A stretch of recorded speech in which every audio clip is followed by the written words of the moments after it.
آپ نے کسی مذہب میں اور کسی مسلک میں موت کا دن مناتے ہوئے خوشیوں کے اعتبار سے نہیں دیکھا ہوگا۔ ہر مذہب میں موت کا دن آتا ہے، ابا کی موت، چچا کی موت، دادا کی موت، تو آدمی اس دن غمگین ہو جاتا ہے۔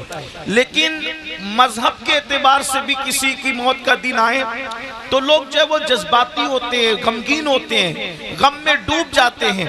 اور دوسرے مسلک اور مکاتب فکر کا بھی یہی حال ہے کہ جب موت کا دن آتا ہے تو لوگوں کا غم تازہ ہو جاتا ہے۔ لیکن تنہا پوری کائنات میں ایک مسلک ہے، ایک مذہب ہے، مذہب اسلام اور مسلک اہل سنت، کہ یہاں لوگوں کو پتہ نہیں کیا ہے کہ جب موت کا دن آتا ہے تو یہ عرس مناتے ہیں، اور عرس جو ہے وہ خوشی کے موقع کو کہتے ہیں۔ حیرت کی بات یہ ہے، ہر جگہ موت کے دن انسان غمگین ہوتا ہے، لیکن اہل سنت ایک ایسا مسلک ہے اور مذہب اسلام ایسا مذہب ہے کہ جب بھی ہمارے بڑوں کی موت کا دن آتا ہے تو اس دن ہم خوشیاں مناتے ہیں۔ آخر بتائیں کہ موت کی بھی کوئی خوشی مناتا ہے تو آخر وہ کیوں پریشان ہوتے ہیں اور ہم لوگ خوش کیوں ہوتے ہیں؟ تو وجہ یہ ہے کہ اوروں کو یقین نہیں ہے کہ جانے والا گیا کہاں، اور ان کو اطمینان نہیں ہے کہ جانے والا گیا کہاں، لیکن واللہ اہل سنت اتنا ناقابل تردید یقین رکھتے ہیں کہ ہمارے بزرگ جہاں گئے ہیں وہاں کوئی تکلیف نہیں ہے، کوئی پریشانی نہیں ہے، کیونکہ ہمارے بزرگوں کے لیے قرآن کہتا ہے جب وہ جاتے ہیں یا ایتھا النفس المطمئنہ ارجعی الی ربک راضیۃ مرضیہ فادخلی فی عبادی وادخلی جنتی۔ جب وہ دنیا سے جاتے ہیں تو اللہ فرماتا ہے اے نفس مطمئنہ اپنے رب کی طرف پلٹ جا، اے نفس مطمئنہ خدا کی جنت رضا میں داخل ہو جا اور اللہ کے خاص بندوں میں داخل ہو جا۔ اب مجھے بتاؤ، اگر کوئی کعبہ دیکھنے جائے تو گھر والے کتنی خوشی مناتے ہیں، اور کوئی رب کی بارگاہ میں حاضری کے لیے جائے تو یہ مقام خوشی کا نہیں ہے تو پھر کیسا مقام ہے؟ اسی لیے ہمارے یہاں عرس منایا جاتا ہے، لیکن عرس ہم سب کا نہیں مناتے، عرس ان کا مناتے ہیں جو یا ایتھا النفس المطمئنہ کے مصداق ہوتے ہیں۔ اور وہ کون لوگ ہیں؟ وہ اپنی مرضی سے زندگی نہیں گزارتے، بلکہ وہ لوگ اللہ کی مرضی سے زندگی گزارتے ہیں، رب کی مرضی سے زندگی گزارتے ہیں، خدا کے قانون پہ چل کے زندگی گزارتے ہیں۔ میرے آقا علیہ السلام کے پیارے دیوانوں، یاد رکھنا یا ایتھا النفس المطمئنہ یہ سب کے لیے نہیں ہے، میرے اور آپ کے لیے نہیں ہے۔ اس وقت تک جب تک ہم اللہ کو راضی نہ کر لیں، خدا کے قانون پر زندگی نہ گزاریں۔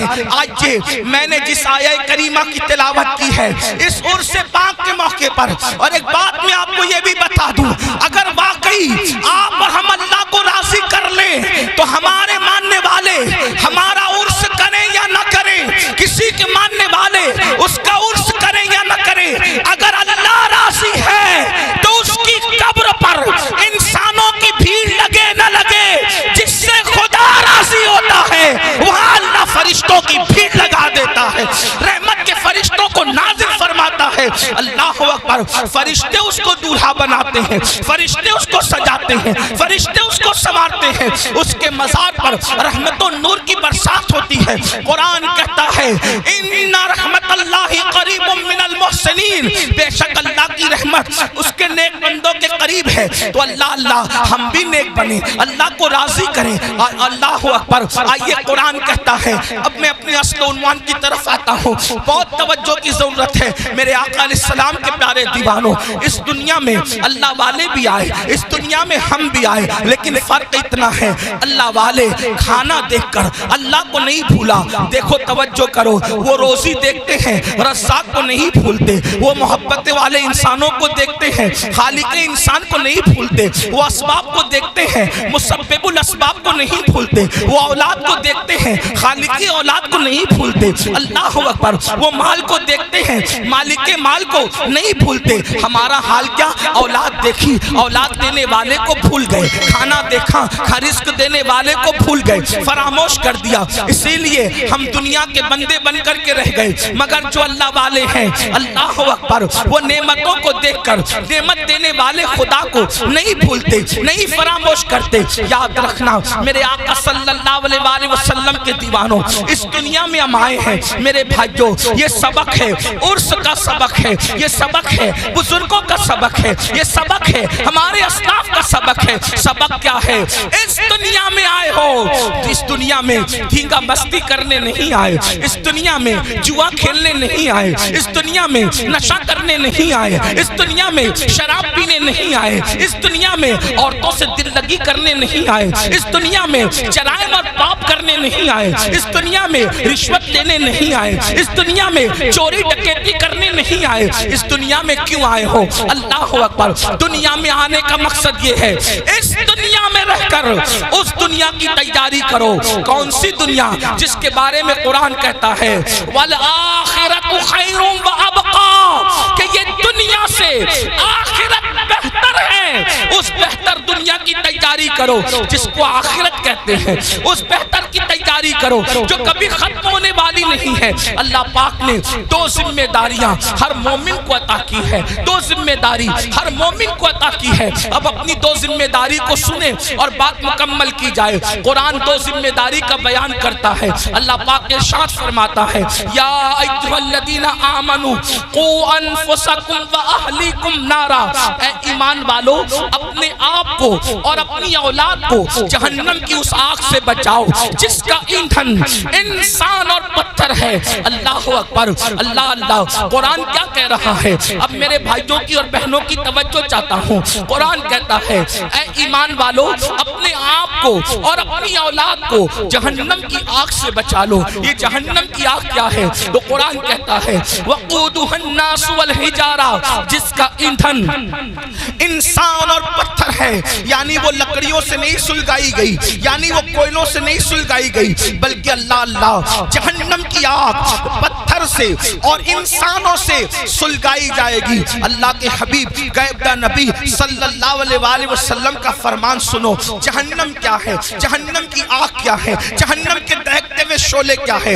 اللہ اکبر، ایک دن میں تین مرتبہ پیٹ بھر کے کھانے والوں اور اللہ کی نافرمانی کرنے والوں، اپنی راتوں کو بے فکری کے ساتھ گزارنے والوں، اللہ کی نافرمانی کرنے والوں، نرم نرم گدوں پہ لیٹ کر کے قبر کی رات کو بھول جانے والوں، قبر کی رات کو فراموش کر دینے والوں، کبھی سود کا دھندا کر کے، کبھی بیاج کا دھندا کر کے، کبھی اپنے پیٹ کے اندر یتیموں کا مال جہنم کی آگ کی شکل میں بھرنے والوں، ذرا توجہ کرو۔ یہ جہنم کیا ہے جس کا ذکر اللہ کے حبیب غیبدہ نبی مصطفیٰ کریم رؤوف الرحیم صلی اللہ علیہ وآلہ وسلم نے فرمایا۔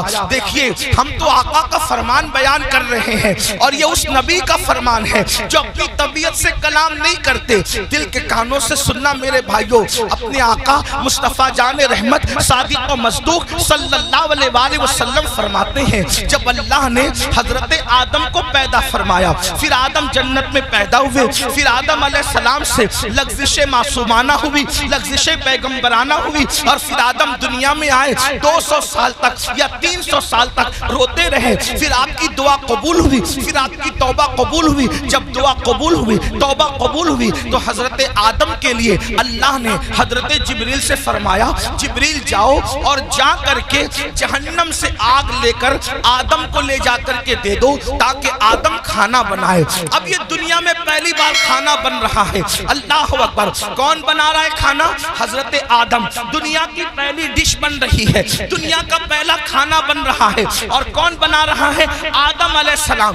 اس کے لیے آگ، ابھی تک دنیا میں آگ نہیں تھی، دنیا میں آگ کا عطا پتہ نہیں تھا، بلکہ اب آگ کی ضرورت پڑی حضرت انسان کو۔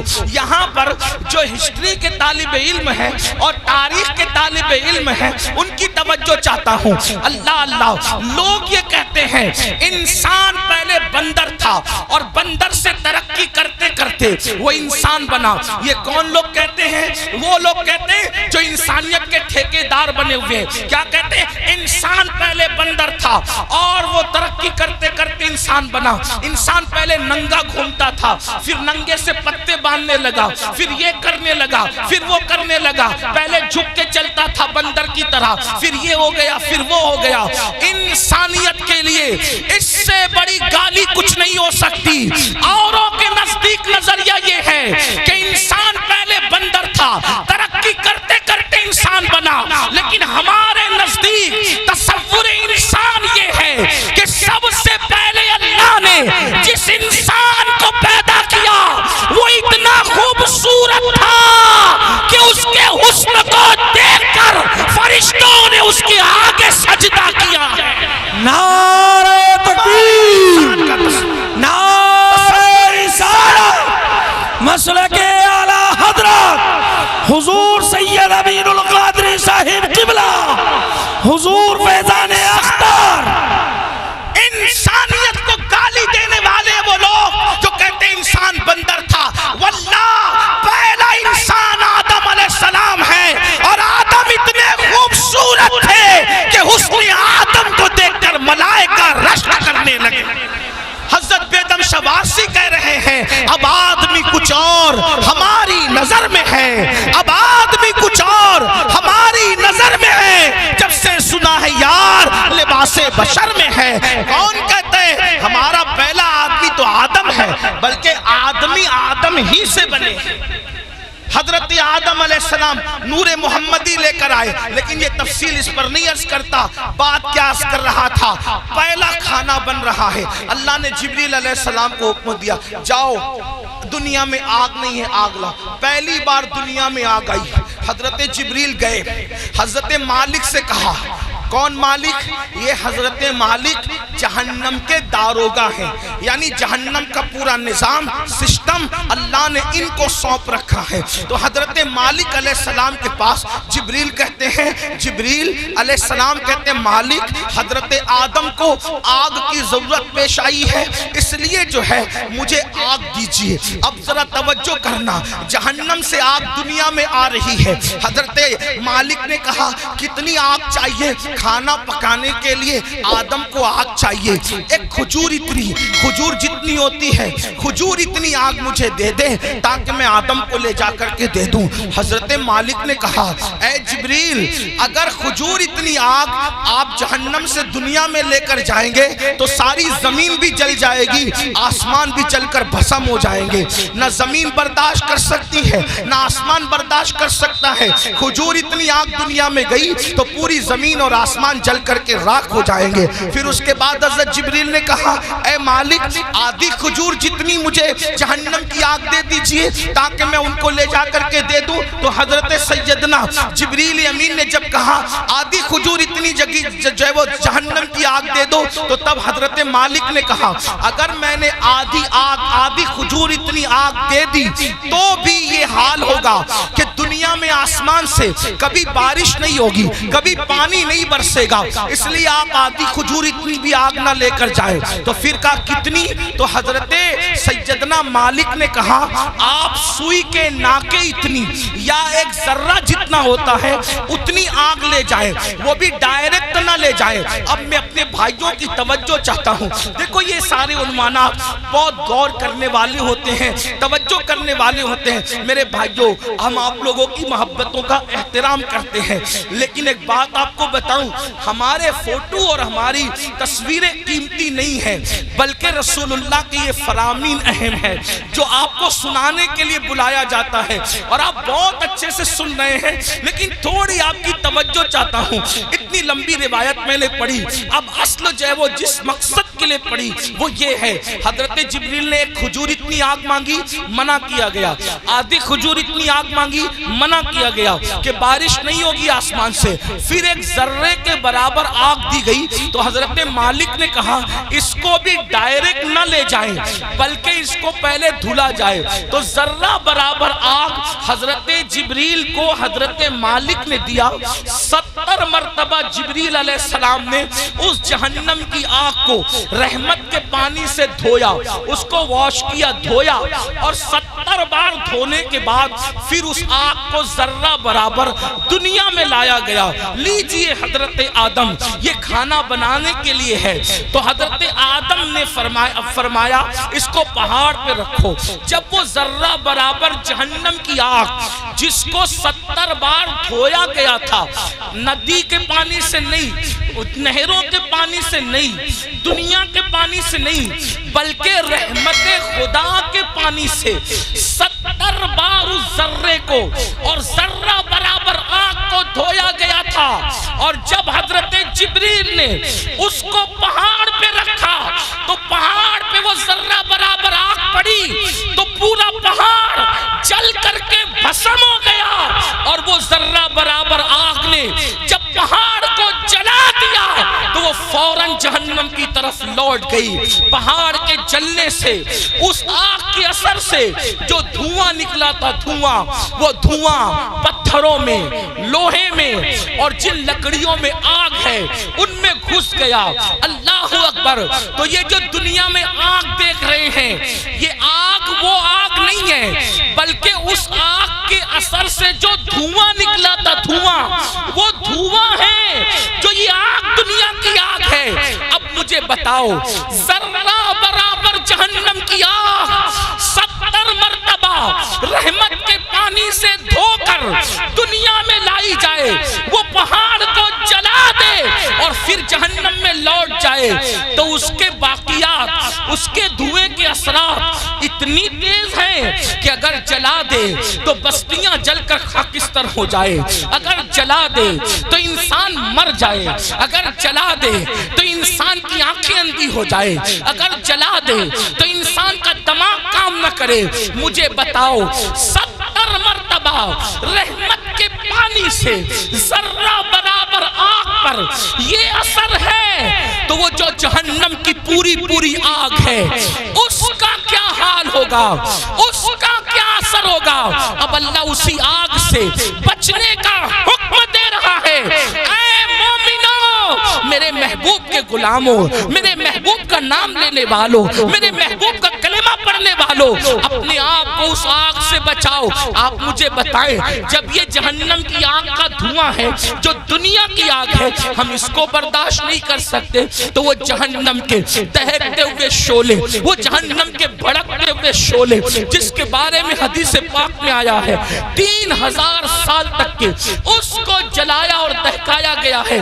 اب جہنم کی آگ مکمل سیاہ ہے، مکمل کالی ہے، اب وہ کس کے لیے ہے؟ آئیے اب ترتیب وار کچھ لوگوں کا ذکر سن لے۔ اللہ اللہ، کاش اپنی کمزوریوں پہ رحم کر کے، کاش اپنی کمزوریوں پہ رحم کر کے ہم اپنے آپ کو جہنم سے بچانے کی فکر کرتے، اپنے بچوں کو جہنم سے بچانے کی فکر کرتے۔ آئیے میں ایک حدیث پڑھتا ہوں، طویل حدیث رسول پاک صاحب لولاک سیاح افلاک صلی اللہ علیہ وسلم کی۔ اللہ اکبر! آج بہت سارے جرائم، بہت سارے گناہ ہمارے سماج میں بڑھتے جا رہے ہیں۔ ان میں سے ایک گناہ کیا ہے؟ فلم دیکھ کر، سیریل دیکھ کر، پکچر دیکھ کر لڑکے اور لڑکیوں میں آپس میں افیئر کا معاملہ جگ رہا ہے۔ اور اب شاید ہی کچھ بچے اور بچیاں ایسے ہوں گے کہ جو افیئر سے محفوظ ہیں، الا ماشاءاللہ۔ اور اس کے بعد پھر یہ افیئر کے معاملات، افیئر کی داستان انسان کو زنا تک لے جاتی ہے۔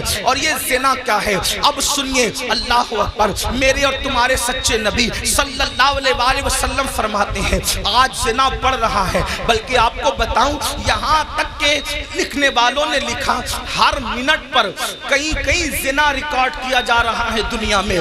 تعفن ہے زنا کا، تعفن ہے بدکاری کا۔ اللہ اکبر! ہیرو ہیروئن کے چکر میں انسان اب زنا کو گناہ بھی نہیں سمجھتا۔ آؤ آؤ، اپنے نبی کا فرمان سنو، اپنے سچے رسول کا فرمان سنو اور اپنے آپ کو جہنم کی آگ سے بچا لو۔ اللہ کے سچے نبی، غیب کا نبی صلی اللہ علیہ وسلم فرماتے ہیں کہ جب قیامت کے دن زانیوں کو میدان محشر میں لایا جائے گا، اللہ اللہ اللہ کرے کسی کو یہ گناہ نہ کرے، اور اگر کسی نے کی ہو تو وہ جلد سے جلد توبہ کرے، اس گندگی سے نکلے۔ اے میری قوم کے جوانوں، گندی فلمیں دیکھ کر، گندی پکچریں دیکھ کر کس میں ڈوبے جا رہے ہو؟ اللہ اکبر۔ زنا کے بارے میں تمہارے اور میرے سچے نبی صلی اللہ علیہ وآلہ وسلم ارشاد فرماتے ہیں کہ جب زانیوں کو قیامت کے دن میدان محشر میں لایا جائے گا تو پورا میدان محشر ان زانیوں کو پہچان لے گا، یعنی جنہوں نے دنیا میں زنا کیا ہے محشر ان کو پہچان لے گا، اور وہاں پر یہ جلسے اتنا مجمع نہیں ہوگا، 1000 2000 10,000 لوگ نہیں ہوں گے، 1,00,000 2,00,000 10 لاکھ لوگ نہیں ہوں گے، کروڑ 10 کروڑ لوگ نہیں ہوں گے، ارب 10 ارب لوگ نہیں ہوں گے، بلکہ سارے اولین اور آخرین ہوں گے۔ انبیاء وہاں ہیں، صحابہ وہاں ہیں، اولیاء وہاں ہیں، سب وہاں ہیں، اور میرے اور تمہارے سچے نبی فرما رہے ہیں زانیوں کو، دنیا میں زنا کرنے والوں کو جب قیامت کے دن لایا جائے گا تو ان کو سب پہچان لیں گے۔ اس کی وجہ کیا ہوگی؟ اگر حدیث میں نہیں آتا تو میں بیان کرنے کی ہمت نہیں رکھتا، میرے مخدوم زادے سامنے موجود ہے۔ اس طرح کے عناوین جو ہے میں محفل کے اندر کہنے سے احتیاط کرتا ہوں، لیکن جب دل ٹوٹتا ہے اور قوم جو ہے جس آگ میں جل رہی ہو اور پھر رسول اللہ کا فرمان ہو، تو پھر میں حیا کے پردے میں آپ کے دلوں کے دروازے پر یہ بات ضرور رکھ دینا چاہتا ہوں، سنو سنو زنا کے اڈوں کی طرف جانے والے جوان، یقیناً یہاں جو لوگ موجود ہیں وہ ایسے نہیں ہیں، لیکن آپ کو مخاطب کر کے ان تک خدا کے بندوں تک آواز پہنچانا ہے جو اس آواز کے مستحق ہیں، ان بچیوں تک آواز پہنچانا ہے جو اس آواز کے مستحق ہیں۔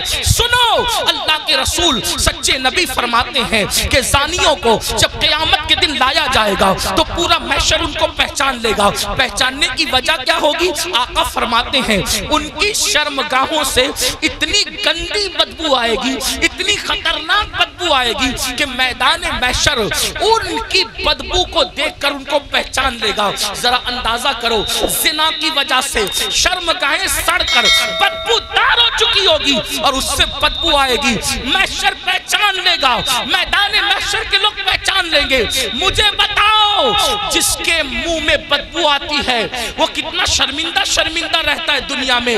نادان، اگر منہ سے بدبو آئے، آدمی اگر پیاز کھا لے فوراً پان کھاتا ہے، سونپ کھاتا ہے، کوئی چیز کھاتا ہے، منہ فریش کھاتا ہے، کیوں؟ میرے منہ میں بدبو نہیں آنا چاہیے۔ سن لو، جب آدمی منہ کی بدبو سے دنیا میں اتنا ڈرتا ہے کہ نیند سے اٹھنے کے بعد بغیر برش کیے وہ باہر نہیں نکلتا، دوستوں سے گفتگو نہیں کرتا، اللہ اللہ مگر قر اللہ اکبر، وہ موقع کیسا ہوگا، وہ حالات کیسے ہوں گے؟ فلم دیکھ کر کے کسی ہیرو کے چکر میں زنا کی طرف جانے والوں، میری قوم کے جوانوں، اللہ اکبر، آقا ارشاد فرماتے ہیں زانیوں کی شرمگاہوں سے سڑی ہوئی بدبو آئے گی تو پورا محشر ان پہ لعنت کرے گا، لعنت، محشر بھی لعنت کرے گا، فرشتے بھی لعنت کریں گے، اللہ بھی لعنت کرے گا، اور اللہ ان سے قیامت کے دن کلام نہیں کرے گا، ان سے اللہ بات نہیں کرے گا۔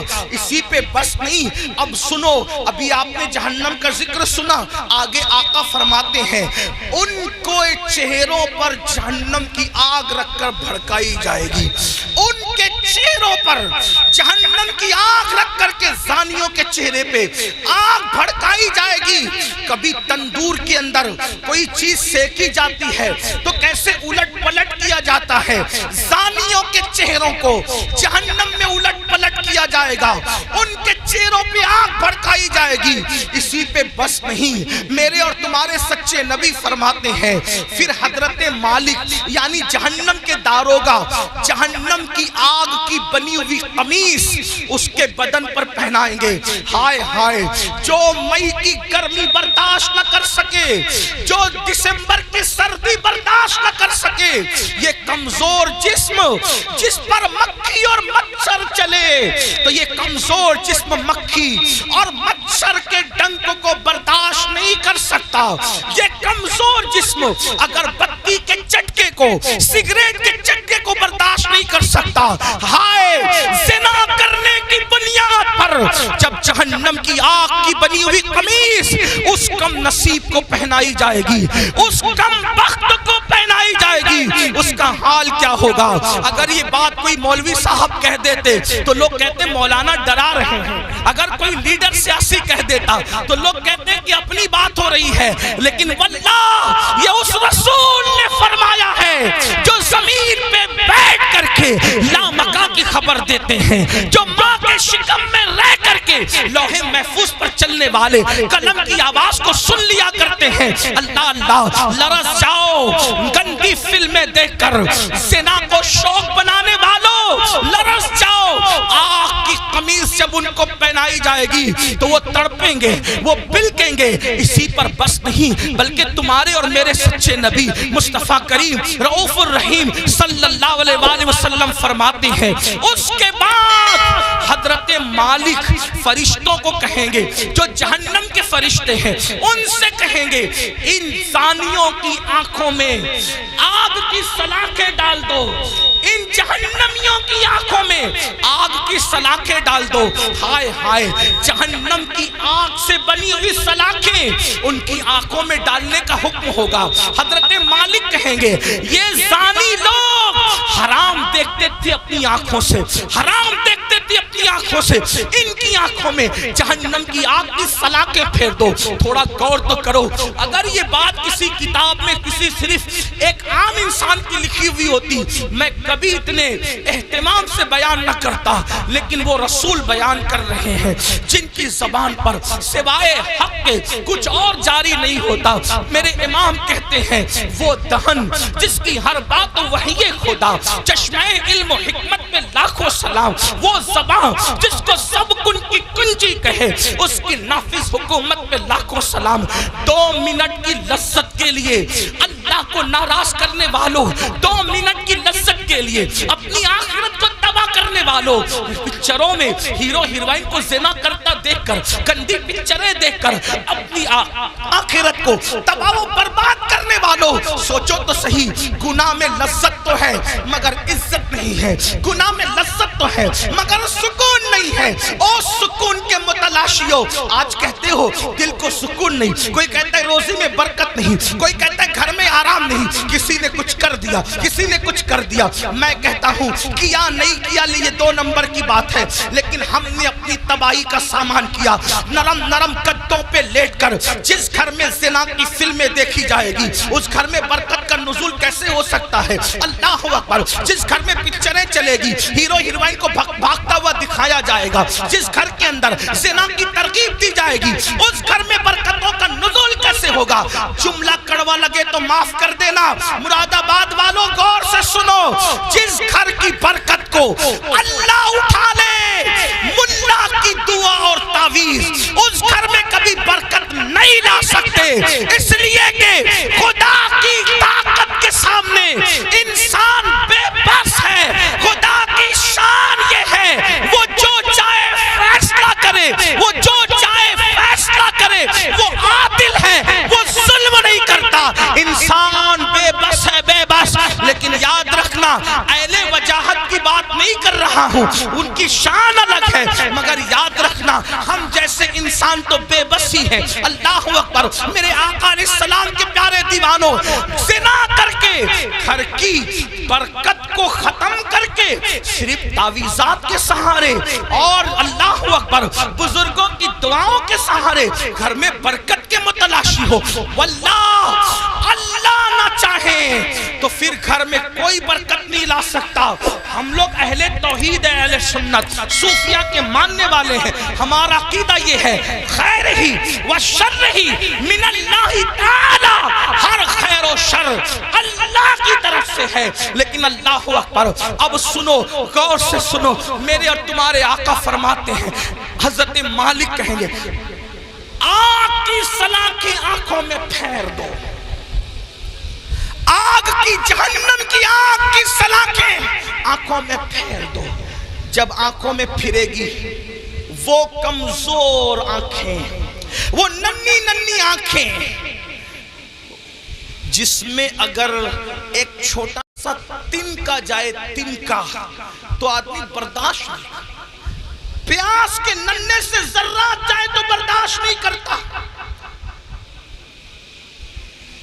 حتیٰ کہ نیم کا ٹھنڈا سرما لگے تو آنسو ٹپ ٹپ نکلتے. نیم کا سرما جو آنکھ برداشت نہ کر سکے, جب زنا کی وجہ سے اور حرام دیکھنے کی وجہ سے ان آنکھوں میں آگ کی سلاخیں ڈالی جائے گی, کیا بنے گا ان آنکھوں کا. اور جب فرشتے آگ کی سلاخیں اس آنکھ میں پھیریں گے, تب وہ انسان ان فرشتوں سے کہیں گے ہم پہ رحم تو کرو نا, ہم قابل رحم ہیں, ہم پہ رحم کرو, ایک لمحے کے لیے رحم کرو. وہ کہیں گے ظالم, تو دنیا میں اللہ کی نافرمانی کرتا تھا, زنا کرتا تھا, حرام دیکھتا تھا, اور آج ہم سے کہہ رہا ہے کہ ہم رحم کریں. ہم تو اللہ کے بندے, تو نے نافرمانی کی اللہ کی, ہم نہیں کر سکتے. اللہ کی طرف سے جو حکم ہے ہم وہ ضرور کریں گے. اللہ اکبر. یہ ہے زانیوں کے حوالے سے. یہ تو میں نے اختصار کے ساتھ ایک حدیث پڑھی. میں اپنے جوانوں سے کہتا ہوں آج زنا افیئر کے نام پر بڑھ رہا ہے. میرے بھائیو اس طرف نہ جاؤ, بلکہ نکاح کو اتنا سستا کرو کہ زنا کرنا مشکل ہو جائے, نکاح کو اتنا آسان کرو زنا کرنا مشکل ہو جائے. بڑی معذرت کے ساتھ ظالم معاشرے نے نکاح کو اتنا مشکل کر دیا ہے کہ اب لوگ زنا کو آسان سمجھنے لگے ہیں. نہیں, جس معاشرے میں زنا ہوگا اس معاشرے میں بیماریاں ہوگی, جس معاشرے میں زنا ہوگا اس معاشرے کے اندر بے برکتی ہوگی, جس معاشرے میں زنا ہوگا اس معاشرے میں تباہی ہوگی. جہاں گناہ ہے وہاں فنا ہے. اور ایک بات بھی عرض کر دوں, جو زنا کرتے ہیں اللہ ان کے یہاں عیبی اولاد پیدا کر, عیبی اولاد ان کے گھروں میں. اب کسی گھر میں عیبی اولاد دیکھنا تو قیاس مت لگا لینا کہ اس نے زنا ہی کیا ہوگا, ایسا نہیں. کچھ لوگوں کو بطور سزا عیبی اولاد دی جاتی ہے, اور کچھ لوگوں کو بطور امتحان عیبی اولاد دی جاتی ہے. کسی کا امتحان بھی ہو سکتا ہے, جیسے حضرت ایوب علیہ السلام کا امتحان ہوا, اللہ والوں کا امتحان ہوا. تو میرے بھائیو زنا کی طرف نہ جاؤ اور نکاح کرو, اور نکاح جلدی کرو. اپنے جوانوں سے کہتا ہوں اگر گھر والے نکاح کرنے میں تاخیر کرے تو نوجوانوں کو یہ گھر میں عرضی رکھنے کا حق ہے کہ میری شادی کر دو, لیکن حرام کی طرف نہ جاؤ. اور آخری میں بات سمیٹتے ہوئے عرض کروں, اگر ایسا نہیں کیا تو زنا وہ بدترین فعل ہے میرے بھائی, نسلوں تک اس کی سزا ملتی رہے گی. روزی میں برکت نہیں ہو سکتی, روزی میں کبھی برکت نہیں ہو سکتی. چہرے کا نور اٹھا لیا جائے گا, عمر گھٹا دی جائے گی, کئی پناہ نہیں ملے گی. جنہوں نے جوانیوں میں زنا کیا ہے بڑھاپا اس قدر ان کا دردناک ہے, وہ بستر میں منہ چھپا چھپا کر روتے ہیں, لیکن ان کو موت نہیں آتی. وہ موت مانگتے ہیں, ان کو موت نہیں آتی. جوانی میں پاپ کرنے والے, جوانی میں آوارگی کرنے والے, جوانی میں عیاشی کرنے والے, جوانی میں عیش کرنے والے دردناک زندگی گزارتے ہیں. کوئی پوچھنے والا نہیں رہتا, اس لیے کہ جس کی طرف سے خدا کی نظر رحمت پھر جاتی ہے ان کا کوئی پرسان حال نہیں. اس لیے میرے بھائیو آج سے پہلے اگر گندی فلم دیکھی ہو, آج سے پہلے کوئی زنا کا کام کیا ہو, آج سے پہلے کسی لڑکی سے ناجائز تعلقات رکھا ہو, آج سے پہلے کسی لڑکی کو پاپ کی نظر سے دیکھا ہو, آج کی اس محفل میں سچی توبہ کر لو, کیونکہ توبہ کا دروازہ کھلا ہوا ہے, اور آج ہی کھلا ہے. جس دن مر جاؤ گے روح کا جس رشتہ جسم سے ٹوٹ جائے گا, توبہ کا دروازہ ہمارے لیے بند ہو جائے گا. اللہ, ایک بزرگ مجذوب تھے, وہ بستی میں لوگوں سے کہتے تھے لوگوں اللہ سے صلح کر لو, لوگوں اللہ سے صلح کر لو, لوگوں اللہ سے صلح کر لو. بستی میں کہتے پھرتے تھے, لیکن اللہ والوں کی بات پہ کون توجہ کرتا ہے. اور جب قبرستان میں دیکھا گیا تو قبرستان میں کہتے تھے اے اللہ ان سے صلح کر لے, اے اللہ ان سے صلح کر لے, اے اللہ ان سے صلح کر لے. تو لوگوں نے کہا بابا بات بستی بدلتی ہے, بات بدلتی ہے. آپ بستی میں کہہ رہے تھے کہ لوگوں اللہ سے صلح کر لو, اور قبرستان میں کہتے ہو اللہ ان سے صلح کر لے. جملہ کیوں بدل گیا قبرستان میں؟ بزرگ فرماتے ہیں بابا بات یہ ہے کہ جب انسان زندہ تھا تو اللہ اس سے صلح کرنا چاہتا تھا, اللہ اس سے صلح کرنے کے لیے تیار تھا, اسی لیے کہہ رہا تھا اللہ سے صلح کر لو. اللہ بندے کو, زندہ بندے کو روزانہ پکار کر کہتا ہے, رات کے آخری حصے میں اللہ کہتا ہے اے میرے بندو, رات کے پاپیوں, رات کے مجرموں, آؤ صبح پھوٹنے سے پہلے توبہ کر لو تاکہ اپنے دامن کرم میں, دامن رحمت میں تمہیں چھپا لوں, جگہ دے دوں. اللہ ہر رات پہلے آسمان پر تجلی کرتا ہے جیسا کہ اس کی شان ہے، اور اپنے بندوں سے کہتا ہے آؤ مجرموں میری بارگاہ میں توبہ کرو تاکہ میں تمہیں معاف کر دوں۔ اور جب سورج غروب ہوتا ہے تو غروب ہونے سے پہلے پھر صدا لگاتا ہے جیسا کہ اس کی شان ہے، آواز دیتا ہے بندوں کو جیسا کہ اس کی شان ہے، میرے بندو آؤ دن گزرنے سے پہلے دن کے مجرموں توبہ کر لو تاکہ میں تمہیں معاف کر دوں۔ ہائے انسان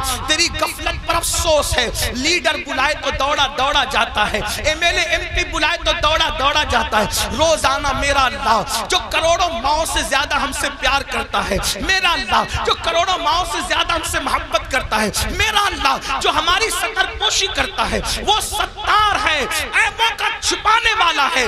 یاد رکھنا مسلمانوں، اگر اللہ نے ہمارے عیبوں پہ پردہ نہ ڈالا ہوتا تو نہ آپ یہاں بیٹھنے کے قابل ہوتے نہ ہم لوگ یہاں بیٹھنے کے قابل ہوتے۔ کتنا کرم ہے، گناہ کرتے ہیں عیبوں پہ پردہ ڈالتا ہے۔ ارے بیوی اتنی محبت کرتی ہے لیکن ہمارے عیب دیکھتی ہے تو اپنے میکے میں جا کر بیان کرتی ہے، امی اتنا پیار کرتی ہے ہمارے عیب دیکھتی ہے تو ابو کو بیان کرتی ہے، ابو اتنا پیار کرتے ہیں ہمارے عیب دیکھتے ہیں تو امی کو بیان کرتے ہیں، بھائی لوگ اتنا پیار کرتے ہیں ہمارے عیب دیکھتے ہیں تو بھائیوں کو بیان کرتے ہیں۔ کتنا میرا مولا پیارا ہے، کیسا کرم کرنے والا ہے۔ اتنے ہم جرائم کریں، اتنے گناہ کریں، پردے پہ پردے ڈالتا ہے، پردے پہ پردے ڈالتا ہے، پردے پہ پردے ڈالتا ہے۔ اللہ کے بندو سب کی محبتوں کا خیال کیا، ذرا رب کی محبت کا بھی تو خیال کرو۔ جو بات آخری عرض کرنے چلا تھا، ایک حدیث پڑھنے چلا تھا، آؤ میرے اللہ کی کے فرمان پر عمل کرو۔ آج سے پہلے جو ہوا سو ہوا، آج سچی توبہ کر لو، اپنے آپ کو بدل دو، زندگی میں تبدیلی پیدا کر لو، زندگی میں انقلاب پیدا کر لو۔ پتا ہے اللہ نے کیسے کیسوں کو معاف کیا، بس یہ روایت پڑھ کے بات ختم کروں گا تاکہ میرا جوان جو گانے سن کر مجرم ہو گیا، جو زنا کر کے مجرم ہو گیا، جو عورتوں سے پیار کے نام پہ مجرم ہو گیا، ان کو دھاڑس بندھے کہ ہم توبہ کریں تو اللہ ہمیں معاف کرے گا، اللہ ہماری مغفرت کرے گا۔ دل کے کانوں سے سننا، اور میری بہنیں بھی اگر موجود ہیں، آج کل لڑکیوں میں بھی سیریل دیکھ کر کے ایک عجیب سا بھوت سوار ہے، افیئر کا، دوستی کا، ناجائز تعلقات کا۔ نہیں، ہمارے یہاں شادی سے پہلے کوئی دوستی نہیں ہے، لڑکا لڑکی کی کوئی دوستی نہیں ہے۔ علامہ ابن الجوزی لکھتے ہیں میرے آقا نے فرمایا اگر مریم جیسی عورت ہو پاک دامن اور داؤد جیسا پاک دامن مرد ہو اور دونوں تنہائی چاہیں تو میں دونوں کو تنہائی کی اجازت نہیں دے سکتا۔ یہ اللہ کے رسول کا فرمان ہے۔ اور آج اسکول کے لڑکوں سے دوستی، کالج کے لڑکوں سے دوستی، یونیورسٹی کے لڑکوں سے دوستی، اور پھر ماں باپ کہتے ہیں ارے یہ مولوی لوگ تو پرانے خیال کے ہیں، آج تو نیا دور ہے۔ اگر میری بٹیا کسی لڑکے سے دوستی کر رہی ہے تو کیا ہماری بیٹی ایسی پاپی ہے، ایسی مجرم ہے؟ میں کہتا ہوں سن لو، کسی کی بیٹی پاپی نہیں ہوتی، کسی کی بیٹی مجرم نہیں ہوتی، مگر اندر جو نفس ہے، نفس وہ برائی کا حکم دیتا ہے، وہ برائی پہ ابھارتا ہے۔ بیٹیاں کسی کے ساتھ نہ بھاگتی اگر گھروں کے اندر پردے کا نظام ہوتا، اگر گھروں میں تقدس کا نظام ہوتا، اگر گھروں میں پارسائی کا نظام ہوتا۔ ہماری بیٹیوں کو 50 سال پہلے چچا زاد بھائی سے بھی پردہ کرایا جاتا تھا، مامو زاد بھائی سے بھی پردہ کرایا جاتا تھا، خالہ زاد بھائی سے بھی پردہ کرایا جاتا تھا، دیوروں سے بھی پردہ کرتی تھی، جیٹ سے بھی پردہ کرتی تھی، بہنوئی سے بھی پردہ کرتی تھی۔ اور آج اسکول کے لڑکوں سے دوستی نہیں۔ کسی کو برا لگتا ہے، 1000 بار برا لگے، ہمارا مذہب یہی ہے اور یہی ہے۔ اگر کوئی ٹی وی پہ بیٹھ کر بھونکتا ہے کہ مولوی پردے کی بات کرتے ہیں، ہم کہتے ہیں ہم تم سے نہیں کہتے، ہم اپنی بیٹیوں سے کہتے ہیں، اور ہماری بیٹیوں کو کہنے کا ہمیں حق ہے کہ ہر آدمی اپنی بیٹی کا ذمہ دار ہے۔ بیٹی صرف اس کے باپ کی بیٹی نہیں، بیٹی تو پوری ملت کی بیٹی ہوتی ہے، بیٹی تو پوری قوم کی بیٹی ہوتی ہے۔ میرے نبی نے حاتم طائی کی بیٹی کو جب بغیر دوپٹے کے دیکھا تو اپنی مزمل و مدثر والی چادر اس کے سر پہ ڈال کر دنیا کو پیغام دیا، بیٹی کسی کی بھی ہو، بیٹی تو بیٹی ہوا کرتی۔ ہمارے یہاں بیٹی کی اہمیت ہے، اور ظلم کرتے ہیں. یہ تو پردہ ظلم لگتا ہے تمہیں. کیوں ظلم لگتا ہے پتہ ہے؟ میں گالی گلوچ کا عادی نہیں، لیکن ایک بات آپ کو بتا، پردہ ان کو ظلم کیوں لگتا ہے؟ کتے چاہتے ہیں کہ بکری باہر نکلے. کتے چاہتے ہیں کہ بکری باہر نکلے. کیوں کتے صاحبو؟ بکری سے تمہیں اس کی آزادی سے کیا پیار؟ وہ کہا یہ گھر میں رکھا اس کے مالک نے ظلم ہے. ہم نے کہا ظلم نہیں، مالک کی محبت ہے. وہ جانتا ہے کہ آوارہ کتے باہر بیٹھے ہوئے ہیں، اگر بکری کو باہر بھیجوں گا تو نوچ نوچ کر کھا جائیں گے. اس نے محبت سے گھر میں رکھا ہے تاکہ آوارہ کتوں کی نظر نہ پڑے. تو ایک مالک کے نزدیک بکری کی جتنی عزت ہے اس سے کروڑوں درجہ زیادہ ہمارے یہاں بیٹی کی عزت. توجہ آپ کی. ہمارے یہاں اب آپ کہیں گے بیٹی کی کیوں اتنی عزت ہے؟ میں نے کہا اس لیے اتنی عزت ہے کہ ہمارے یہاں بیٹی کا روپ معمولی روپ نہیں ہے. بیٹی کا روپ سیدہ طیبہ طاہرہ خاتون جنت فاطمہ الزہرا کا روپ ہے. اور وہ ایسا روپ ہے کہ جس کے لیے پوری کائنات کھڑی ہوتی ہے. جب وہ شہزادی نبی سے ملنے آتی ہے تو میرا نبی ان کے استقبال کے لیے کھڑا ہوتا ہے. بیٹی یہ ہے. اوروں کی یہاں بیٹی کیا ہے مجھے نہیں پتا. ہمارے یہاں بیٹی، اب سن لے بیٹی کیا ہے. ہمارے یہاں بیٹی فاطمہ الزہرا ہے. ہمارے یہاں بیٹی بنت صدیق عائشہ صدیقہ ہے. ہمارے یہاں بیٹی حضرت سیدہ زینب کبریٰ ہے. جب بیٹے کٹ جاتے ہیں تو بیٹی ہی ہے جو پورے قافلے کو کربلا سے بچا بچا کر کے مدینہ منورہ تک لاتی ہے. نعرہ تکبیر. اس لیے بیٹی کی عزت، ہمارے یہاں بیٹی کی عزت اس لیے. ہمارے یہاں بیٹی برتن جھاڑو کرنے والی کا نام نہیں. ہمارے یہاں بیٹی کپڑے دھلنے والی کا نام نہیں. ہمارے یہاں بیٹی وہاں کھڑے رہ کر خطبہ دینے والی کا نام ہے. جہاں مرد کٹ جائے تو پھر بیٹی بولتی ہے اور اس شان سے بولتی ہے کہ لگتا نہیں کہ بیٹی بول رہی ہے. ایسا لگتا ہے جیسے بیٹی کا بابا بول رہا ہے.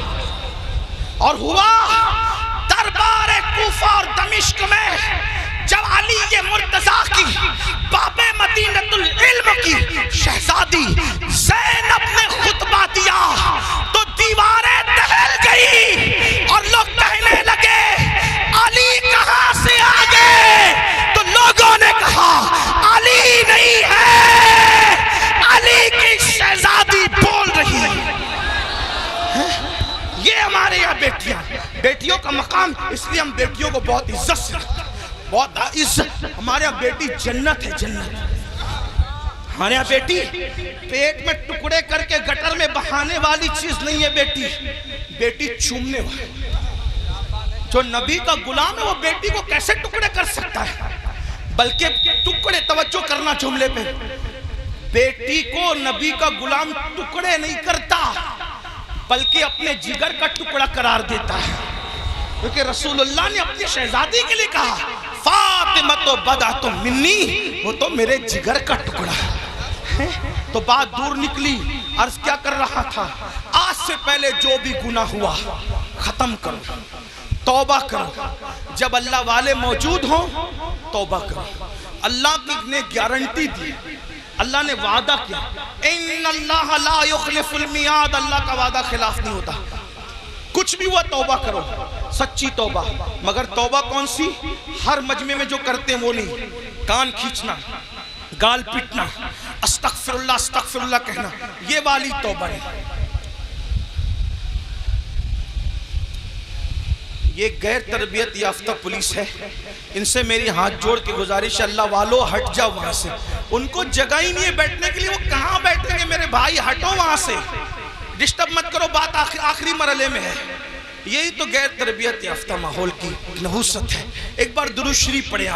آپ لوگ ہٹو میرے بھائیوں، خاکی وردی والے میرے بھائیوں، اللہ تمہارا نصیبہ چمکا دے. وہاں سے ہٹ جاؤ. جگہ نہیں، وہ بیٹھیں گے کہاں؟ ان کو کھڑے رہنے تو. بات آخری مرحلے میں. ایک بار درود شریف پڑھیے.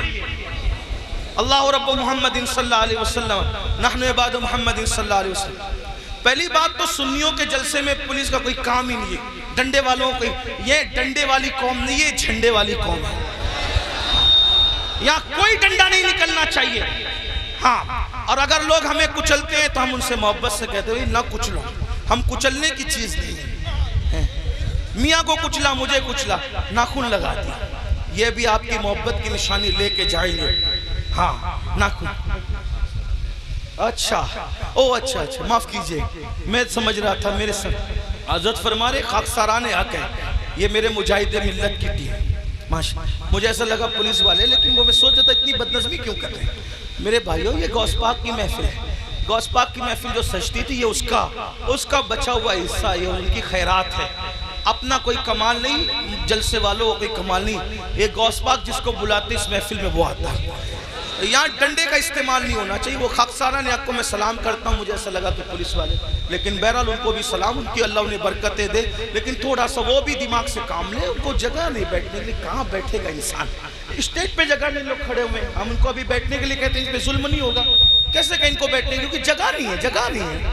یہ تو حضرت اختر میاں رحمت اللہ تعالیٰ علیہ پر رسول اللہ کی خاص نگاہ ہے، ان کے مرشد حضور سرکار کلہ کی خاص نگاہ ہے کہ ان کی محفل میں اتنے لوگ جمع ہو گئے، ورنہ آج کس کے لیے کون آتا ہے؟ تو بات آخری کر رہا تھا، اس کو سن لے، بات ختم۔ ایک بار درود شریف بلند آواز سے، اللہ رب محمد صلی اللہ علیہ وسلم، نحن عباد محمد صلی اللہ علیہ وسلم، صلاۃ و سلام علیکم۔ آخری بات، کچھ بھی کیا توبہ کر، وہ والی نہیں، کان کھینچنا، گال پیٹنا، استغفر اللہ، وہ والی۔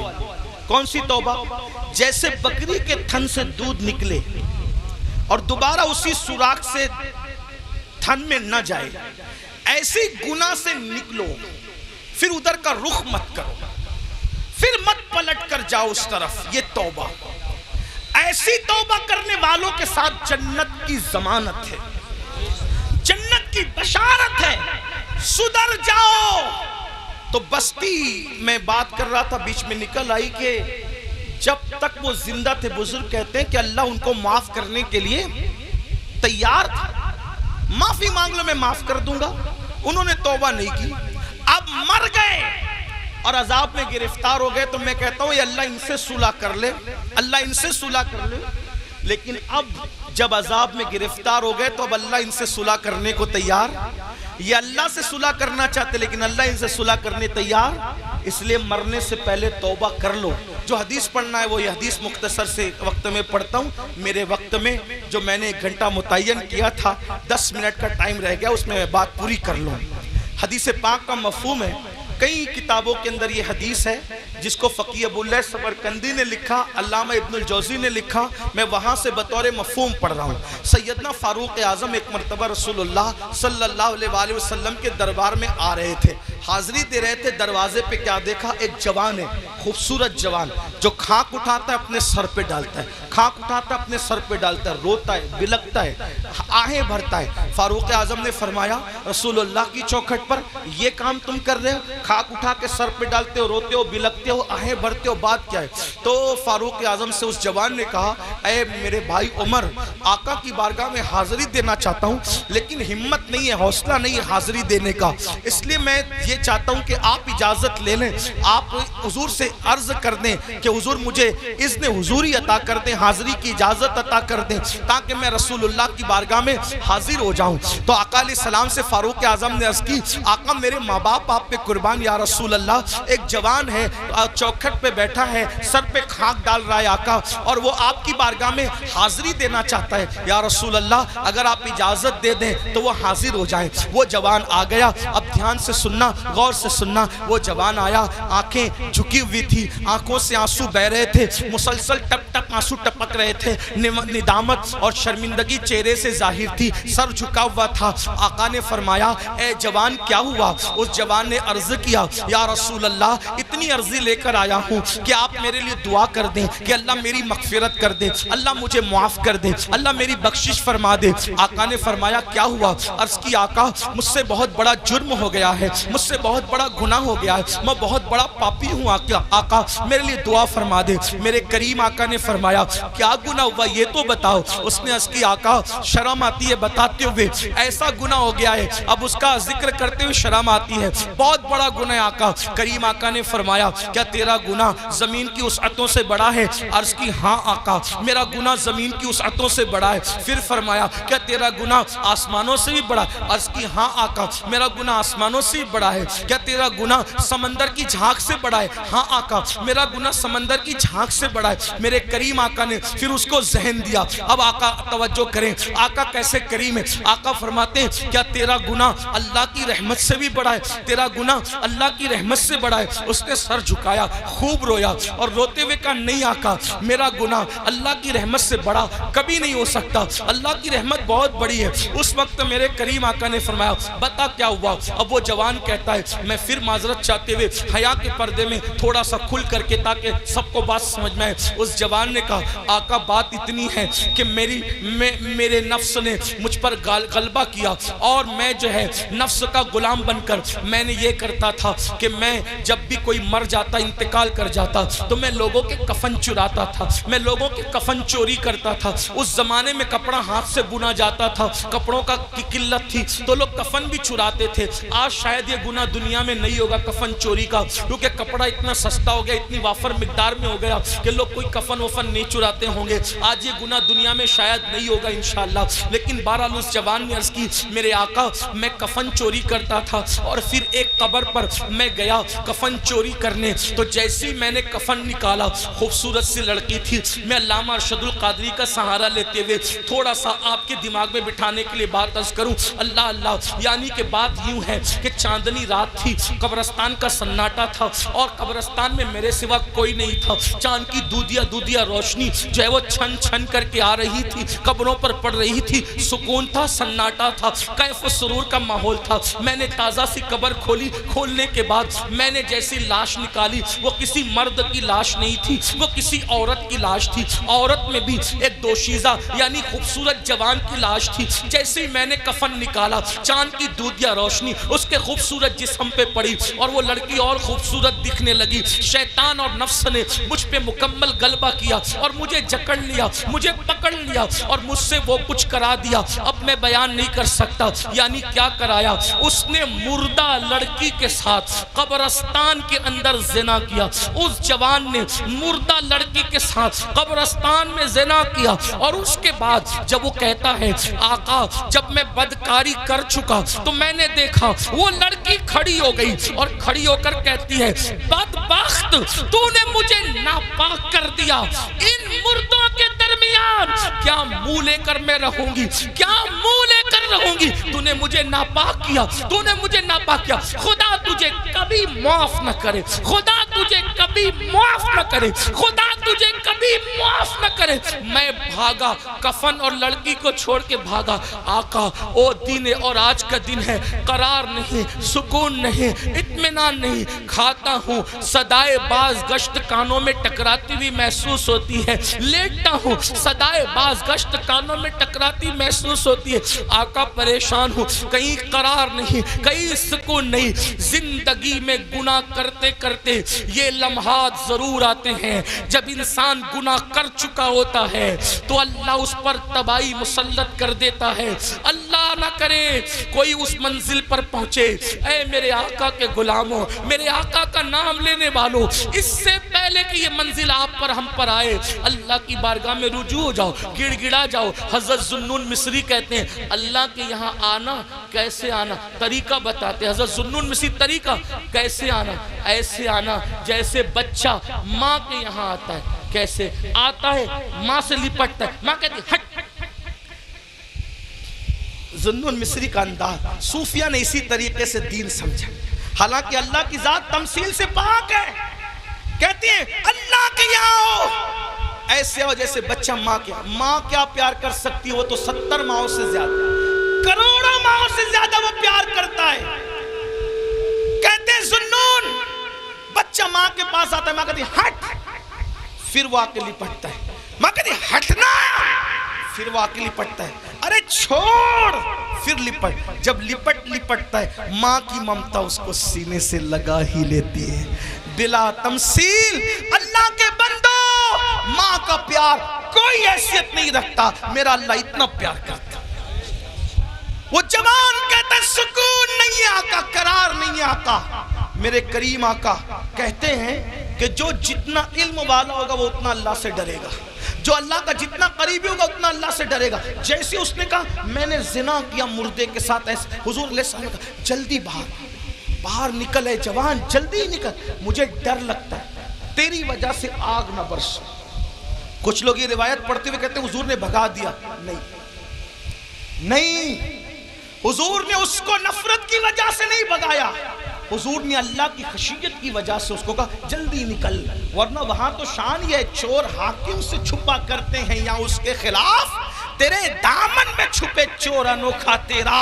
اس عطے دی ہے خدا نے دامن محبوب کو، جرم کھلتے جائیں گے اور وہ چھپاتے جائیں گے.